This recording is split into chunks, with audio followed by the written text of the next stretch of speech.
Hello friends, today I am recording a short video to solve one confusion which is in the minds of students about learning curve formula. I have been receiving the queries about the use of this formula again and again. Therefore, I am recording today's short video. So let us pay attention, those who are facing the problem in using learning curve formula. And naturally, I am talking to whom? I am talking to CA final students of new syllabus for the subject of strategic cost management and performance evaluation. Okay, let's go. The way to solve the learning curve ratio questions, LCR questions, there are only two ways to solve the questions based on learning curve, which we have discussed in SCM and PE. Those two approaches are doubling approach and formula approach. Now generally there is no confusion as far as doubling approach is concerned, but for formula approach some people have sent me the email again and again. So generally a query is asked about the formula approach, that is which formula should be used in the exam. Now which formula means, because I have given you two formulas and therefore the question comes which of the two formula we should use. So I have given you two formulae. Formula number 1 is for calculation of average time per unit. And formula number 2 I have given you, that is for calculation of total time. Total time. This is the way I have given you two formulas. One for average time, another is for total time. We will discuss both of them. Now formula number 1 is this. This formula is for calculation of average time per unit. And it can be calculated using the following formula.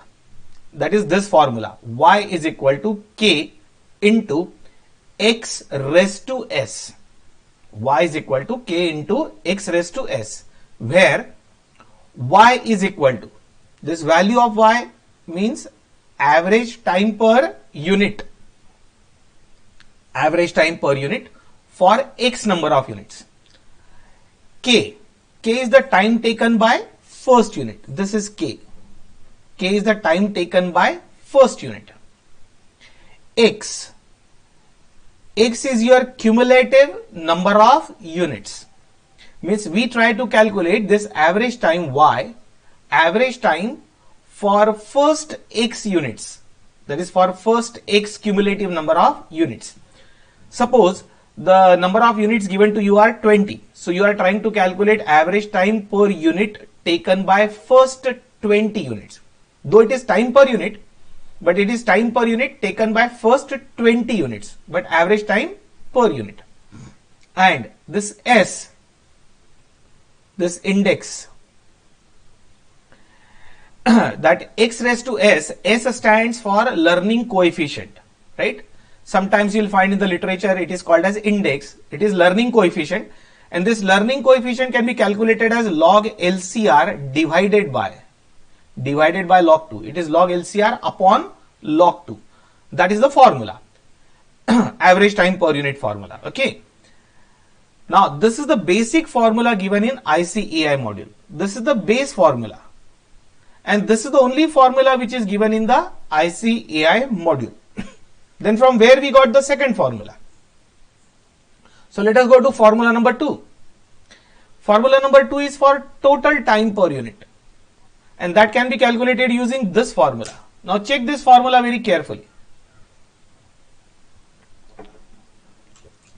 It is y into x. Y into x. Y was average time per unit. X is number of units. If you multiply average time per unit by number of units, what you will get? You will get total time. So y into x is the formula of total time. That is average time per unit into those cumulative number of units. And how it is calculated? K into x raised to this s plus 1. In the index I have taken s plus 1. Now the notations will remain the same, where y is again average time per unit, k is time taken by first unit, x is cumulative number of units, and s is your learning coefficient, that is log LCR upon log 2. So I said that if you calculate this average time per unit and average time per unit multiplied by number of units, x is number of units. So you will get average time per unit into number of units, you will get total time. So this Yx is the formula to calculate total time. Now even if you don't remember this formula, you can first calculate average time and then multiply by number of units, you will still get the same answer. From where this formula is derived? So let us see. This formula is derived from the basic formula only.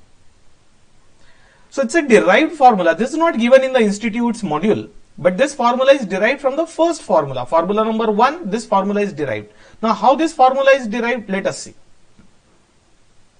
So we'll see the derivation of this formula number 2.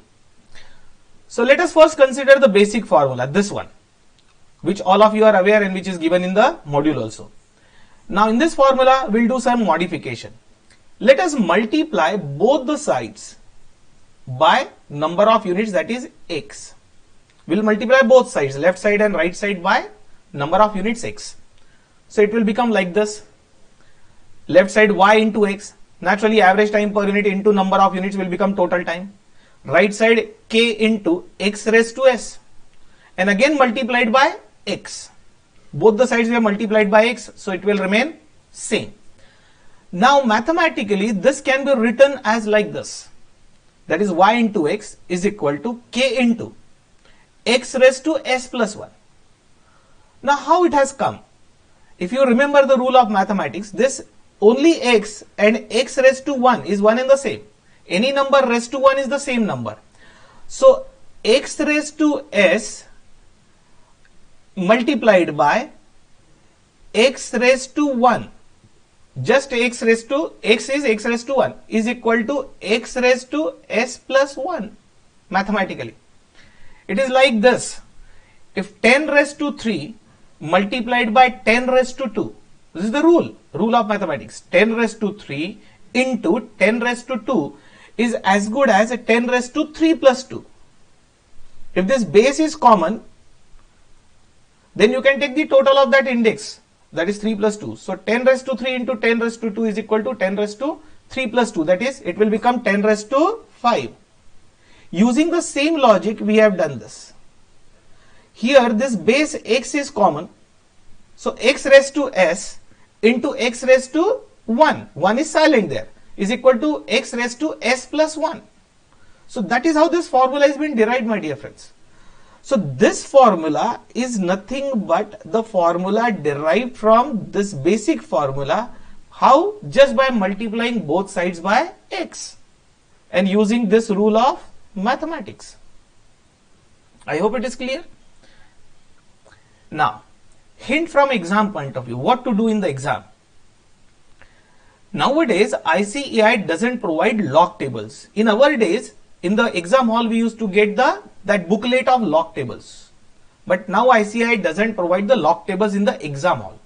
Instead, what they do, they provide the ready-made values of log and anti-log in the question itself. This I have told you in the regular batch also, that nowadays you get the ready-made values of log and anti-log, right? Now we have no option but to use the values given in the question only. Now as you are not being provided the whole log table, you are dependent on those values which are provided in the question. So you have no option, but you have to use the values given in the question only. And my observation is that the values given in the question are suitable for formula number 1 only. That is this formula only.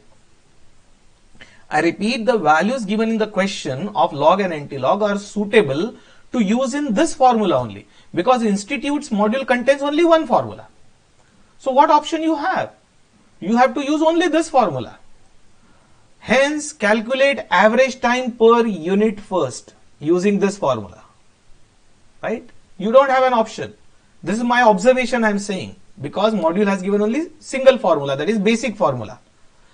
The next formula was derived from basic formula. So hence calculate the average time per unit first, and then after calculating that, multiply it by number of units to get the total time, if you want to calculate total time. So this is the hint from exam point of view, that always use the basic formula and then multiply it by number of units and then get the total time. but your efforts of searching in the log table is saved by the institute because ready-made values are available in the question. That's all. Now, one more small change I have noticed in the new module. So, small change in the notation which institute has used. So, ICAI has made us one small change in the notation of the formula. This index S, this was the earlier notation which institute had used in the old syllabus. This index S is replaced by B. Only notation is changed, rest everything is same, logic is same. Only S word in the index is replaced by B. It means now the formula looks like this in the module. Y is equal to K into X raised to B.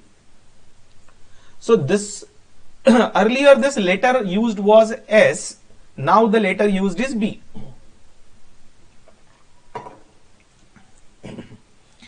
Now B is same, that is learning coefficient only, my dear friends, that is log LCR upon log 2. So old module had used the notations S, the module in the new syllabus has started using the letter B instead of S. So in the module or in the question paper of new syllabus, instead of word S you will find the letter B. So B is learning coefficient now. Please use this notation now because the new module uses this notation, right? Okay, so S replaced by B, that's all. Meaning same, for application of formulae, everything same. Just a small change of using the notation. Right. I hope this discussion was useful to you and will help you to avoid the confusion if in case there was a confusion, right? That was the reason to record this small video. So we'll stop here for the day, my dear friends. Best of luck. Bye bye.